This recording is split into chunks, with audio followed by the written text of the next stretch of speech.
Good afternoon. I'm Elaine Manzer, the Mayor of the Town of Peace River, and I'm here to bring you some more updates about what Council has discussed at our latest meetings, which were held on February 3rd. We first of all started with a special Council meeting, which was called in order to hold a public hearing with respect to a land use amendment, and the amendment was to change a property on the West Hill from a commercial designation to a direct control designation. And then after that, it will allow a mixed-use development to happen there. And the mixed-use development includes an apartment building that will have 67 apartments with a one-level parkade. It will also have, I think it's 4 buildings that will be commercial in some nature. So we're looking forward to that happening, and this is part of our process, which has been going on for a little bit of time.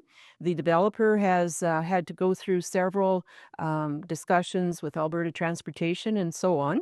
But in order to now move forward, they will end up submitting a few more of the approvals to the town, and the town will then enter into a development permit, get the building permit sorted out, and hopefully proceed with construction in the spring or early summer. The second meeting that we had on February 3rd, it was the regular Governance and Priorities Committee meeting, where we basically have discussions about go forwards with respect to what will be coming up at future actual council meetings where we might make formal decisions. So with respect to the first topic, we had discussion about the updating of the land use bylaw.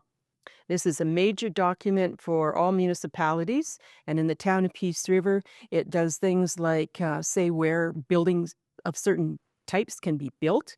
So one of the major changes in there is to reduce the number of types of residential districts, not reduce the number of districts, just the types of them, to make it easier for builders and everyone to know the types of housing that are in the plan for various areas of town.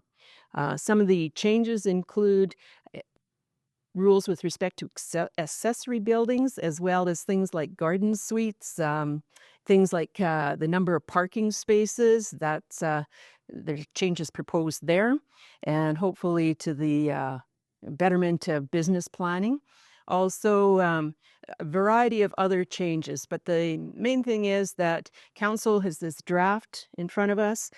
The public will have an engagement session, open house if you want, on February 19th. So if you could look for advertisements about that, it would be an opportunity for the general public, business people, residents to have input into the document, which is a document that we use for years and years into the future. It's our major planning document. So it's a very important one for everyone to have input into it.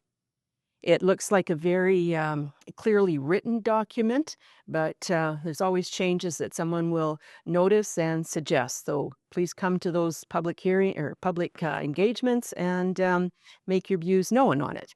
And there's likely to be several over time too. It will come to another hearing in the future, hopefully before the end of June of this year.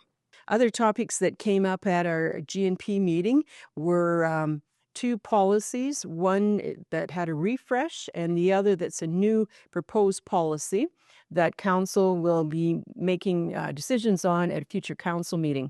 The first one is the grants to organizations policy, and there's some updating in that policy and some clarity that's being proposed for certain things like capital projects. How long can a group have monies set aside for a capital project? So things like that. And we'll be looking at the final document in a future council meeting, and the public will definitely have time to have a look at it as well.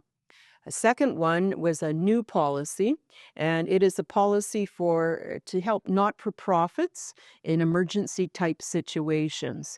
So the admin is proposing to Council that we set up basically a grant-type program that a not-for-profit could apply to have funding for certain things that are totally unexpected and might drive the not-for-profit out of business if they don't have a little bit of help at that point in time. So that will be coming to us formally. If you would like to look at the actual documents, please go to the website and it's in the agenda package. After that, we also discussed an amendment to the Police Act that affects Peace River. Peace River is a town between 5,000 and 15,000. So we are being told that we will either become a part of a regional policing committee, or the other alternative is a type of municipal policing committee.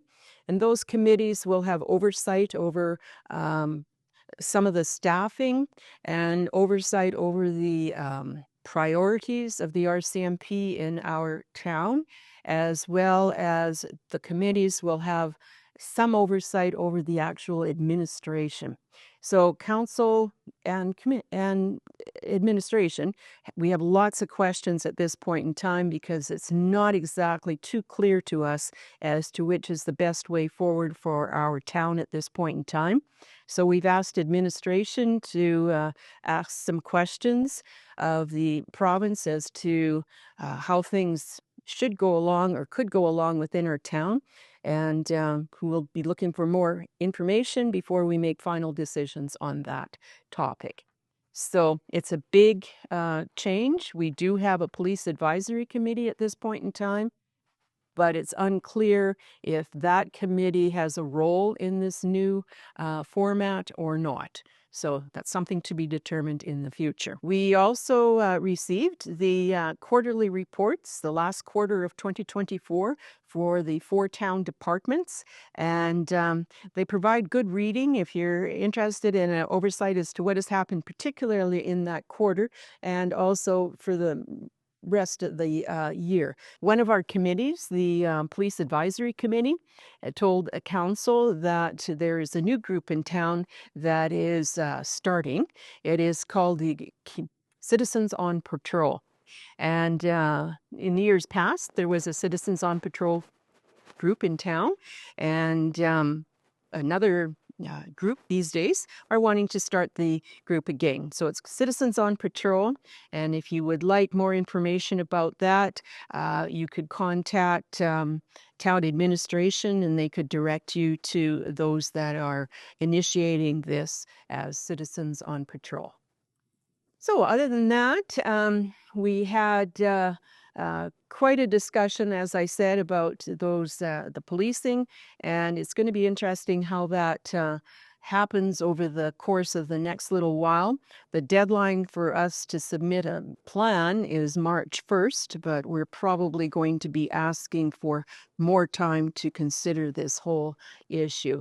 Also on February 10th, we will have a public hearing with respect to the land use bylaw amendment on the town-owned portion of the Lines Campground, which is to put it into direct control, and hopefully then this council would like it to remain as a campground, and we will be putting that out, if this goes forward, to businesses to see what they think about it, and perhaps there'll be an uptake.